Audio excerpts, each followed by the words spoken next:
When you need mealtime inspiration, it's worth shopping Fred Meyer for thousands of appetizing ingredients that inspire countless mouth-watering meals. And no matter what tasty choice you make, you'll enjoy our everyday low prices. Plus, extra ways to save, like digital coupons worth over $600 each week and up to $1 off per gallon at the pump with points. So you can get big flavors and big savings. Fred Meyer, fresh for everyone. Fuel restrictions apply.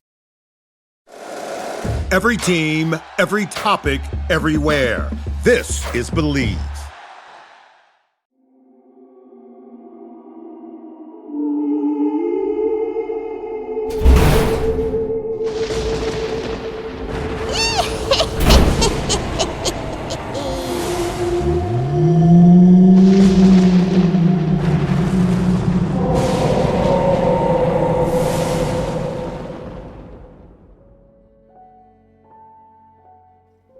Hello and welcome to another episode of the Halloween podcast. I am your host, Lyle Perez, and today we're continuing our Haunted America series with episode 9. It's September 20th, 2024, and we're trading the cool breeze of the north for the warm, humid air of the Sunshine State. That's right, we are in Florida. Don't let the palm trees and sand beaches fool you. Florida is home to some of the most haunted locations in the country. From historic inns to eerie swamps, this state is filled with spine-tingling tales. So grab your sunscreen and your ghost hunting gear as we explore 10 of the most haunted locations in Florida. Let's kick things off with a Halloween podcast request. A few weeks back, when I was recording all of these shows, I got on our Facebook page and I let everybody know that I was going to be recording Florida next, and if they had any requests. Well, Christina said, you should definitely do Ashley's Restaurant. And I said, all right, so here it is. Our first stop is Ashley's Restaurant in Rockledge. This restaurant has earned a reputation not only for its delicious food, but also for its haunted history. Built in the 1930s, this charming eatery is known to locals and visitors alike for its ghostly activity. The most famous spirit at Ashley's is believed to be that of a young woman named Ethel Allen, who was brutally murdered in the area in the 1930s. Her body was found along the nearby Indian River, and her murder remains unsolved to this day. Ethel's restless spirit is said to haunt the restaurant, where she has been seen and felt by many. Patrons and staff have reported hearing the sound of a woman's voice whispering their names, cold spots that appear out of nowhere, and even the sensation of being touched by unseen hands. Ethel's ghost is often seen on the staircase or near the women's restrooms, where doors have been known to slam shut on their own. There are also reports of glasses flying off the bar, chairs moving by themselves, and lights flickering without explanation. Ashley's Restaurant is still open for business, inviting guests to enjoy a meal and perhaps a ghostly encounter with Ethel herself.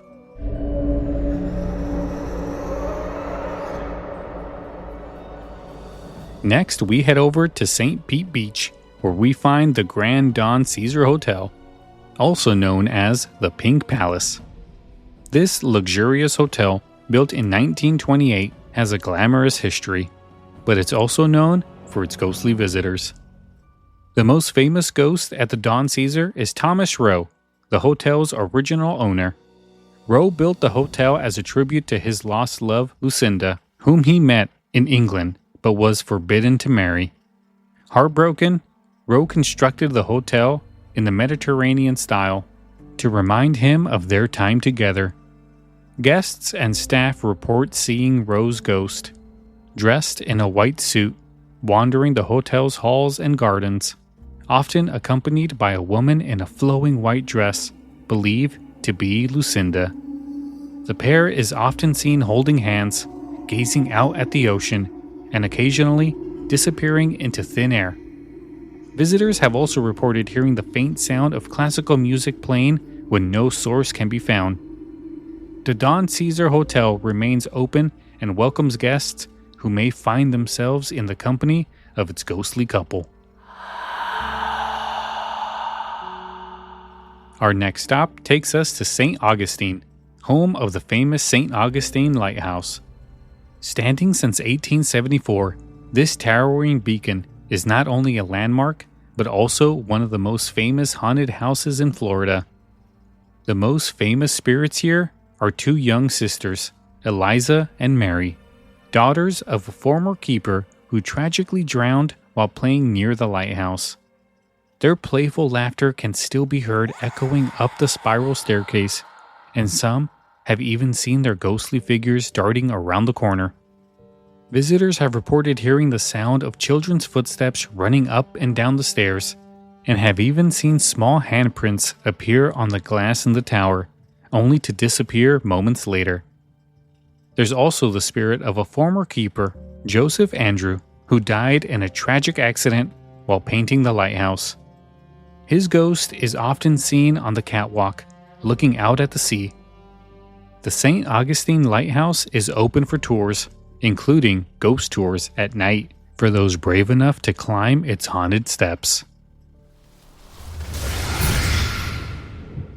Next up, we traveled to Coral Gables, where the historic Baltimore Hotel has been a luxurious destination since its opening in 1926. But beneath its opulent facade lies a haunted history that has intrigued guests and paranormal enthusiasts for decades. The hotel's most famous ghost is that of Thomas Fatty Walsh, a mobster who was gunned down on the 13th floor during a gambling dispute in 1929.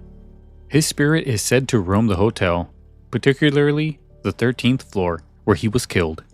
Guests have reported hearing his voice, laughing or talking loudly, and some have even seen his apparition, dressed in a 1920-style suit near the elevators.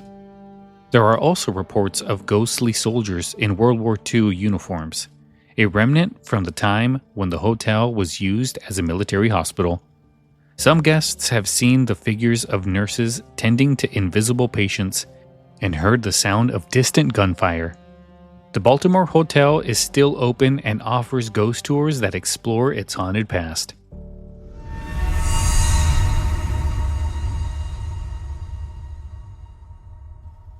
In the small town of Cassadaga, we find the Cassadaga Spiritualist Camp, often referred to as the psychic capital of the world. Founded in 1895 by spiritualist George P. Colby, Cassadaga is a community dedicated to communication with the spirit world. The town is filled with mediums and spiritualists who offer readings and seances, but it's also known for its ghostly residents. The most famous spirit is that of Colby himself, who is said to walk the grounds, greeting visitors, and occasionally join in on seances. Guests have reported seeing shadowy figures in the cemetery and hearing strange knocks and whispers during readings. There are also reports of ghostly children playing in the streets at night and the sound of a piano playing softly in empty buildings. The Hotel Cassadaga, located in the heart of the camp, is rumored to be particularly haunted, with reports of objects moving on their own and the doors slamming shut. Cassadaga is open to visitors, and many come seeking answers from both the living and the dead. In West Palm Beach, we find the Riddle House, a former funeral parlor turned private residence that's now known for its haunted history. Originally built in 1905, the house was moved to Yesteryear Village, an open-air museum that preserves historic buildings. The Riddle House is said to be haunted by several spirits, including that of Joseph, a former employee who took his own life in the attic. Joseph's angry spirit is known to be hostile towards men, often slamming doors and throwing objects at male visitors. Guests have reported hearing his footsteps pacing in the attic and feeling a heavy, oppressive presence whenever they're near the upper floors. There are also reports of a ghostly woman seen in the windows, staring out with a mournful expression, as if waiting for someone who never returned. The Riddle House is part of Yesteryear Village and is open for tours, where you can explore its haunted halls and perhaps encounter one of its restless spirits.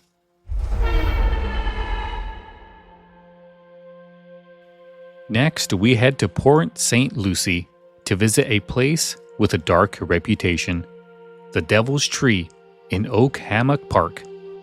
This twisted, gnarled oak is said to be the site of horrific murders committed by a serial killer in the 1970s, and it's rumored to be cursed. Visitors to the park have reported feeling an overwhelming sense of dread near the tree, and some have even seen shadowy figures lurking in the woods nearby. There are tales of people hearing disembodied screams and whispers coming from the tree itself, and some even claim to have seen faces appear in its bark. Paranormal investigators have reported equipment malfunctions and strange EMF readings near the tree, suggesting an intense energy surrounding it. The park is open to the public, but locals advise staying away from the Devil's Tree after dark. Back on the coast, we find the Pensacola Lighthouse, one of the oldest and most haunted lighthouses in Florida. Built in 1859, the lighthouse has a long history of hauntings, with reports dating back over a century. The most famous ghost here is that of a woman who was murdered by her husband, a former keeper, in the 1800s. Her spirit is said to haunt the tower, and visitors have reported hearing her cries for help, feeling cold spots, and seeing her figure standing at the top of the stairs. Some have also seen the apparition of a man, possibly her husband, looking out over the water with a pained expression. There are also reports of lights turning on and off by themselves, footsteps echoing in empty rooms, and the faint smell of burning oil, as if a lamp were being lit. The Pensacola Lighthouse is open for tours, including ghost tours at night for those brave enough to face its haunted past. Next, we travel to North Miami Beach to visit the ancient Spanish monastery.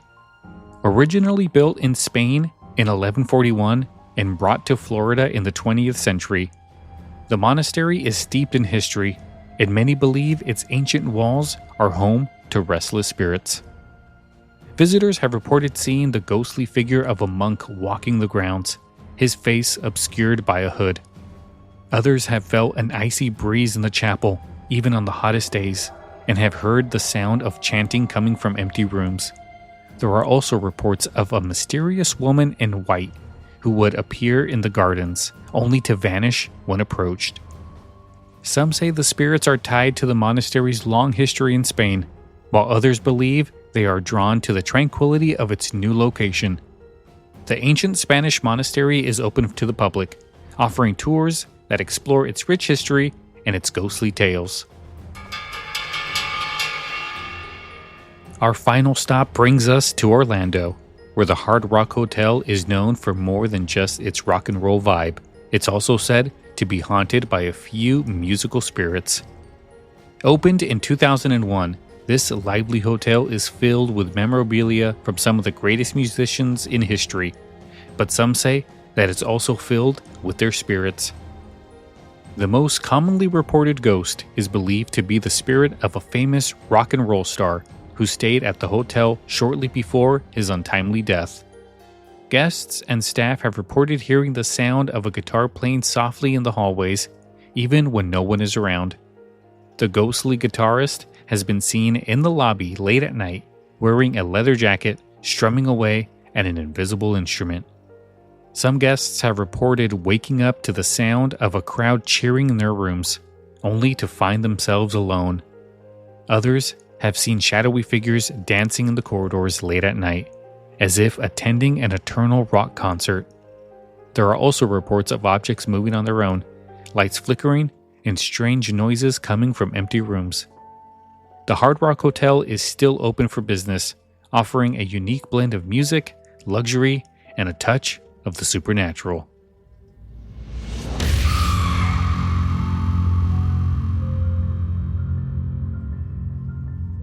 And that wraps up our haunted tour of Florida, guys. We took a look at a few spooky lighthouses, some haunted restaurants. The Sunshine State has a dark side, and we sure did dive into it today. If you're enjoying the Halloween podcast and you still haven't subscribed, please do so right now. It only takes a second. Thanks for your support. If you have any questions, comments, or want to suggest anything for a future show, send me an email to halloweenpodcast@gmail.com. If you'd like to support the show, you can do it a couple of different ways. You can go to Apple Podcasts, Spotify, and leave us a 5-star review. Believe me, they really do help. You could also go to our website, thehalloweenpodcast.com, and check out our merch store where I got some pretty cool stuff there. Got some postcards, some stickers, a couple of shirts, and some other stuff too that should be popping up there really soon. But yeah, so go there and buy some merch, really. All of the proceeds go to help with like production costs and all of the background stuff that the Halloween podcast has to pay for, really. So go now so we can pay some bills. And if you can't, don't feel bad. Just leave us a 5-star review. That does help.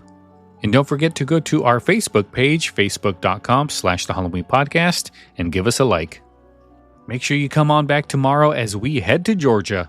We'll uncover haunted plantations, eerie battlefields, and so much more. Until then, guys, I will see you later. Have a good night.